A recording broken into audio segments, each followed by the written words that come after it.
तो हथौड़ा लगाने के बाद कोई पत्थर टूटता है, और जब पहले दिन आपको लगा कि नहीं यार बात एकदम सही हो रही है, पत्थर तोड़ने पड़ेगा, और हथौड़ा ये देखो वहाँ ये रखा है, ये तोड़ेंगे चलो, अब आप उसी उत्साह में आप पत्थर तोड़ना शुरू कर देते हो आप, और 2 4 5 तक तो धड़ाधड़ चलता है आपका, है ना? उसके बाद लगता है कि ये कोई टूटेगा, है ना? ये टूटता भी है कि नहीं है?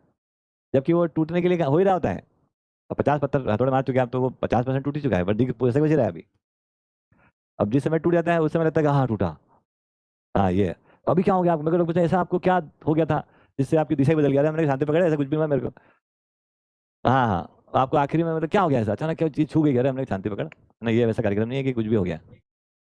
तो ये क्रमशः होने वाली चीज़ है, और हम उसको समझते हमारे अंदर ही टूटना है, क्या टूटना है? भ्रम का टूटना ही है ना? वो सारा उसी की तैयारी हो रही है, उसी का हथौड़ा है, अभी जितना मार लो अगली बार फिर मारना पड़ेगा, भाग जाओ विथड्रॉ कर लोगे, नहीं अब मैं हथौड़ा पकड़ूंगा ही नहीं, नहीं टूटता है वो। ठीक है जाओ मत तोड़ो, कोई बात नहीं। मेरे को एक तो समझ में आना चाहिए कि टूटता है कि नहीं टूटता है, उसका मतलब सब कुछ है उसमें, कोई टूटा किसी का है कि नहीं है ना? और हथौड़ा क्या है और पत्थर क्या मारना कहाँ है, कैसे है? है ना? वो दोनों का प्रकार अलग है, हथौड़ा तो टूट गया कहीं।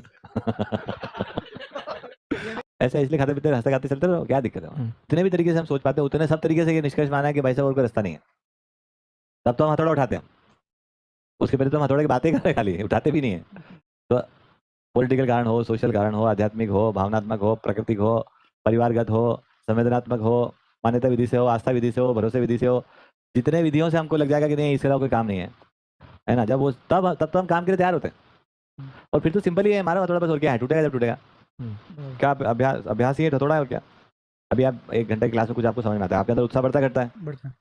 ये उत्साह बढ़ता है जो है, इसको लेकर आप फिर शिक्षा उत्पादन विनिमय में दौड़ लगाते हो आप। बात समझ गए?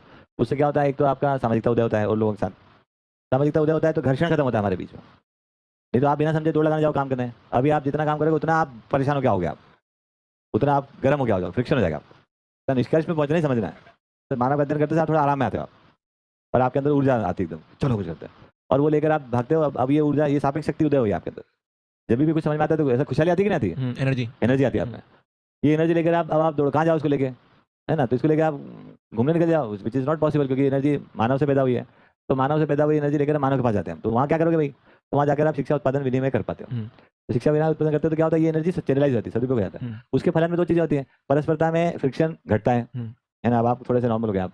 कल ऐसे नहीं थे आप, कल तो आपको देख के बाजू लग रहा था कि आज इसका मूड खराब है ना? उसको भी ठीक लग रहा है, आपको भी ठीक लग रहा है।